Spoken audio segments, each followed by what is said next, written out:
You, John Fitzgerald Kennedy, do solemnly swear. I, John Fitzgerald Kennedy, do solemnly swear. That you will faithfully execute the office of President of the United States. That I will faithfully execute the office of President of the United States. And will, to the best of your ability. And will, to the best of my ability. Preserve, protect, and defend the Constitution of the United States. Preserve, protect, and defend the Constitution of the United States. So help you God. So help me God.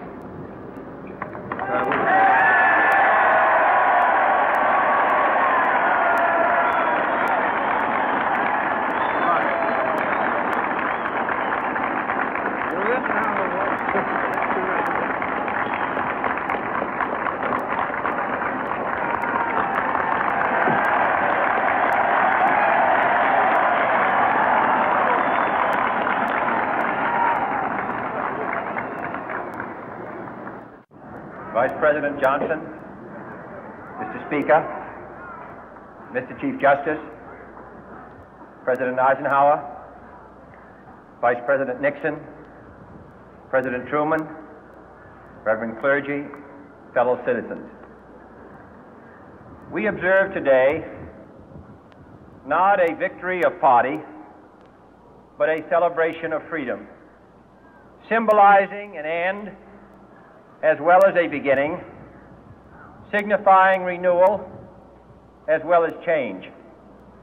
For I have sworn before you and Almighty God the same solemn oath our forebears prescribed nearly a century and 3/4 ago. The world is very different now, for man holds in his mortal hands the power to abolish all forms of human poverty and all forms of human life. And yet the same revolutionary beliefs for which our forebears fought are still at issue around the globe. The belief that the rights of man come not from the generosity of the state, but from the hand of God. We dare not forget today that we are the heirs of that first revolution. Let the word go forth from this time and place to friend and foe alike that the torch has been passed to a new generation of Americans born in this century, tempered by war, disciplined by a hard and bitter peace, proud of our ancient heritage, and unwilling to witness or permit the slow undoing of those human rights to which this nation has always been committed and to which we are committed today at home and around the world.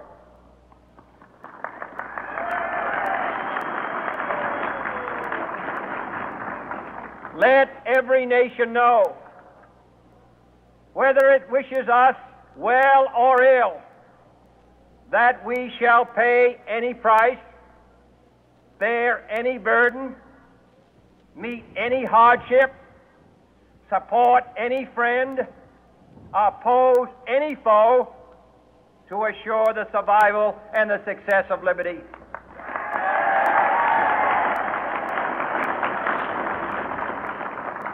This much we pledge and more. To those old allies whose cultural and spiritual origins we share, we pledge the loyalty of faithful friends. United, there is little we cannot do in a host of cooperative ventures. Divided, there is little we can do, for we dare not meet a powerful challenge at odds and split asunder. To those new states whom we welcome to the ranks of the free, we pledge our word that one form of colonial control shall not have passed away merely to be replaced by a far more iron tyranny. We shall not always expect to find them supporting our view, but we shall always hope to find them strongly supporting their own freedom, and to remember that in the past, those who foolishly sought power by riding the back of the tiger ended up inside.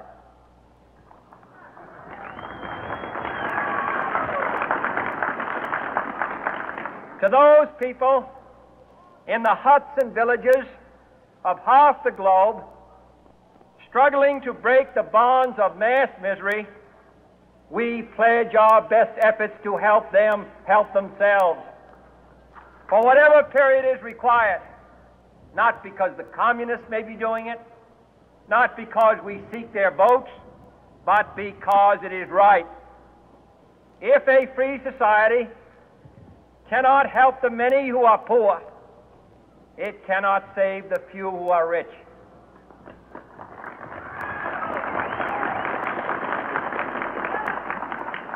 To our sister republics south of our border, we offer a special pledge to convert our good words into good deeds, in a new alliance for progress, to assist free men and free governments in casting off the chains of poverty. But this peaceful revolution of hope cannot become the prey of hostile powers. Let all our neighbors know that we shall join with them to oppose aggression or subversion anywhere in the Americas. And let every other power know that this hemisphere intends to remain the master of its own house.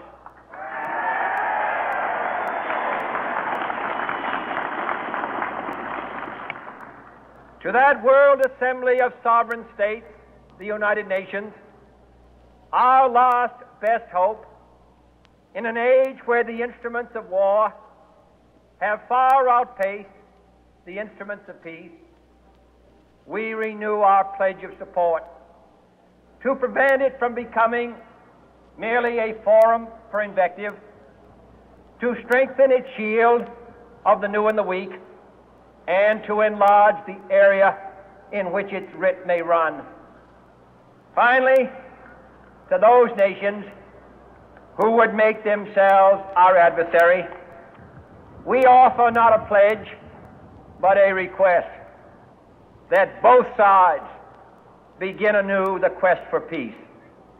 Before the dark powers of destruction, unleashed by science, engulf all humanity in planned or accidental self-destruction, we dare not tempt them with weakness, for only when our arms are sufficient beyond doubt can we be certain beyond doubt that they will never be employed. But neither can two great and powerful groups of nations take comfort from our present course, both sides overburdened by the cost of modern weapons, both rightly alarmed by the steady spread of the deadly atom, yet both racing to alter that uncertain balance of terror that stays the hand of mankind's final war. So let us begin anew, remembering on both sides that civility is not a sign of weakness, and sincerity is always subject to proof. Let us never negotiate out of fear, but let us never fear to negotiate.